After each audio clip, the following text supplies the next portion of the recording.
si cette organisation des Nations Unies respectait la charte telle qu'elle a été rédigée en 1945,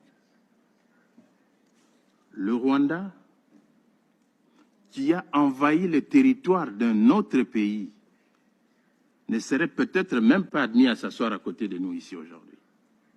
Parce que l'objectif des fondateurs de cette organisation, c'était de faire en sorte que la guerre ne revienne plus. Ce pays a envahi le territoire de la République démocratique du Congo. Ils ont leurs troupes sur le territoire de la République démocratique du Congo. Ils tuent au quotidien, ce matin encore à Bukavu. Des centaines de jeunes ont été entraînés vers une direction inconnue.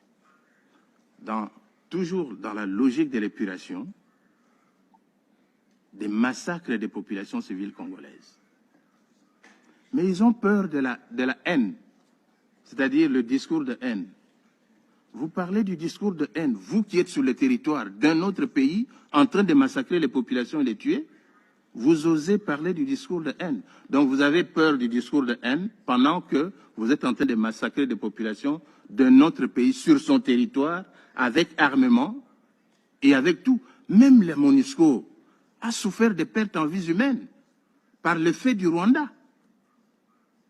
Un pays comme ça est digne de s'asseoir sur la table du Conseil de sécurité et de parler du discours de haine, et on l'écoute même.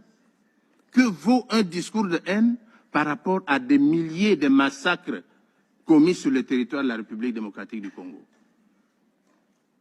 Que vaut un discours de haine par rapport à un génocide conduit par un pays membre de cette organisation? Monsieur le Président, il a parlé aussi des FDLR. Mais qui sont les FDLR? Ce sont des Rwandais. Organisez un dialogue inter-rwandais. Discutez entre vous. Vous n'avez même pas de démocratie chez vous. La démocratie n'existe pas au Rwanda. Tous les opposants rwandais sont en dehors du Rwanda. Quand ils sont à l'intérieur, ils sont tués et assassinés. Au Congo, nos opposants sont au Congo. Nous discutons. Nous avons la démocratie, même si on ne peut pas la comparer à la démocratie occidentale. Elle existe. Où est la démocratie au Rwanda? Où est la démocratie au Rwanda? Citez-moi un seul opposant rwandais qui existe au Rwanda. Ça n'existe pas. Alors venir débiter des choses du genre, voilà, discours de haine et tout consort, mais ça n'a pas de place ici.